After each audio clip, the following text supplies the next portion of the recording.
Today is Monday, October 7th. We're talking about a second whistleblower and contradicting statements from the U.S. and North Korea. Plus, the historic spacewalk back on, PayPal backs out, and which movie broke records at the box office. Welcome to The Newsworthy. All the day's news in less than 10 minutes. Fast, fair, fun, and on the go. I'm Erica Mandy. Thanks so much for being here. You ready? Let's do this. There's another whistleblower now involved in the impeachment inquiry. ABC News reports a second person has come forward and hired the same legal team as the first person. And this time, the attorney says the new intelligence official involved has firsthand knowledge of President Trump's dealings with Ukraine. And it may even be more than one person. The Washington Post reports an attorney says multiple whistleblowers have come forward. Remember, President Trump urged Ukraine's leader to investigate Joe Biden and his son. And a formal complaint was filed saying Trump abused his power when asking a foreign government to look into a political opponent. At this point, no other official or whistleblower has filed a formal complaint. But reports say at least a second person has been talking with the inspector general as part of the investigation. And the lawyer says all whistleblowers who come forward should get legal protections so they're not fired or facing retaliation. Of course, there are different reactions to this latest news. Top Democrats say these additional people will be able to further confirm accusations against the president. But the White House press secretary says it doesn't matter how many people call themselves whistleblowers and talk about the same phone call between Trump and Ukraine's president, that it, quote, doesn't change the fact that he has done nothing wrong. A couple other things you may have missed. House Democrats subpoenaed Vice President Mike Pence. He has until October 15th now to hand over any and all documents related to Ukraine. They want to know what he knew. They've also subpoenaed Secretary of State Mike Pompeo, who said over the weekend he'll do whatever is required by law. But he's also been criticizing investigators. Expect more this week. A big change in U.S. military policy is now underway. The White House announced U.S. troops in northeastern Syria will back off. Fox News reports President Trump spoke with Turkey's president and gave his okay, saying U.S. troops will be moved from the area, and reports say they've already begun leaving. So what does this mean? Well, the AP reports this clears the way for an expected Turkish attack there in northeastern Syria, and essentially means the U.S. is leaving Kurdish fighters that, at least in the past, have been U.S. allies. In fact, President Trump called for this to happen late last year, but faced pushback and changed course. At the time, some military officials said Kurdish fighters have been alongside American forces in the efforts against ISIS, and the U.S. should not abandon them. Some even worry this sudden withdrawal of troops from Syria could actually help ISIS. But the Trump administration feels ISIS has been defeated in that area, and the White House put out a statement saying the U.S. cannot stay there for years, costing taxpayers. The New York Times reports some U.S. military will be pulled back, but they don't plan to leave northeastern Syria completely. Stay tuned. It seems talks between the U.S. and North Korea did not go so well over the weekend, at least when you ask North Korean officials. North Korea called the talks, quote, sickening, and that the U.S. has an outdated viewpoint and attitude. The Washington Post reports there's even an ultimatum for the U.S. to find a new approach by the end of the year, or talks are off completely.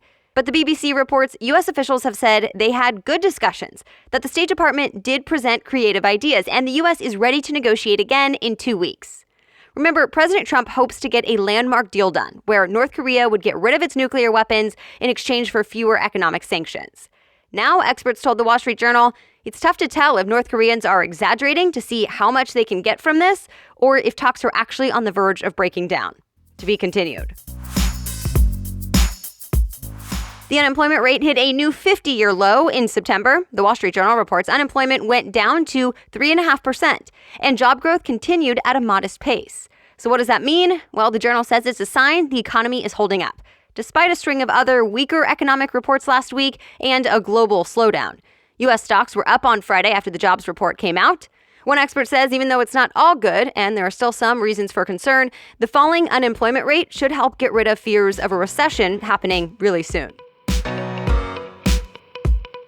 NASA will give a historic spacewalk another go. Space.com reports the first all-female spacewalk was canceled earlier this year because there weren't enough spacesuits in the right size.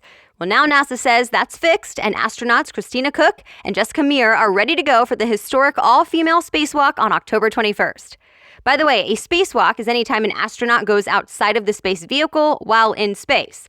CNN says if all goes according to plan, There will be a total of 10 spacewalks over the next 3 months, which is a lot, mostly to upgrade batteries on the International Space Station. All right, we'll have much more news ahead, but first, thanks to our sponsor today, HelloFresh, America's #1 meal kit. HelloFresh gives you easy, seasonal recipes and pre-measured ingredients delivered right to your door. So you can say goodbye to endless grocery store trips and unhealthy takeout. HelloFresh makes cooking convenient, enjoyable, and delicious. And I can speak from experience. My husband and I just made 3 HelloFresh meals last week, and they were all so good, including crispy Parmesan chicken with garlic herb couscous and lemony roasted carrots. I didn't think I could make a meal like that, but I did, and I enjoyed the process, and of course, I loved eating it. Plus, the delivery is flexible for busy schedules, you can skip a week anytime, and there are choices from family to calorie smart to vegetarian. And right now, you can get $80 off your first month of HelloFresh. That's $20 off your first 4 boxes. Just go to HelloFresh.com/newsworthy80 and enter that code newsworthy80. HelloFresh.com/newsworthy80 with the code newsworthy80. Now, back to the news. PayPal says it's out. The company wants to distance itself from Facebook's planned cryptocurrency, Libre. Reuters reports PayPal had originally signed up to be part of the nonprofit overseeing the launch of Libre, but not anymore. And the reason? PayPal sent out a statement that says it wants to focus on its own business, but says it still supports Libre and may partner again with Facebook in the future. We talked about Libre when it was first announced back in June, but it's faced a lot of criticism. Facebook hoped the new type of cryptocurrency or digital coin would give people a new way to pay for things online. It had more than 24 backers to help get more companies on board faster. But right away, government officials were concerned. CNBC reports the Federal Reserve, for example, is worried about privacy, money laundering, and consumer protection. Facebook has said there's nothing to worry about, that the company, won't have direct control of the currency, and that's because of that nonprofit organization. Well, now Reuters says PayPal is the first member of that group to leave. And it might not be the last. The Wall Street Journal says Visa and MasterCard are also thinking about backing out. Stay tuned for whether Libre still has a potential future.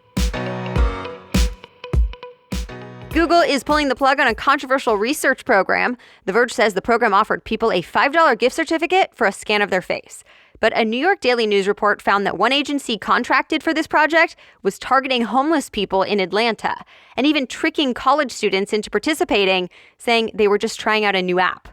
The original idea was to try to make sure the upcoming Pixel 4 smartphone's new Face Unlock feature would recognize a lot of different faces. Facial recognition has been strongly criticized for having a bias against and misidentifying people of color. Now Google says it suspended the program and opened an investigation. The 4 major U.S. mobile carriers are teaming up to get rid of passwords, or at least try to make it easier for you to log into various online accounts while on your smartphone. The Next Web reports AT&T, Sprint, T-Mobile, and Verizon have created something called ZenKey. The system works in a similar way to other quick login options, like when you can use Facebook or Google to quickly start an account on a new website, but this one would be tied to your phone. Of course, other websites would have to agree to put ZenKey as a login option.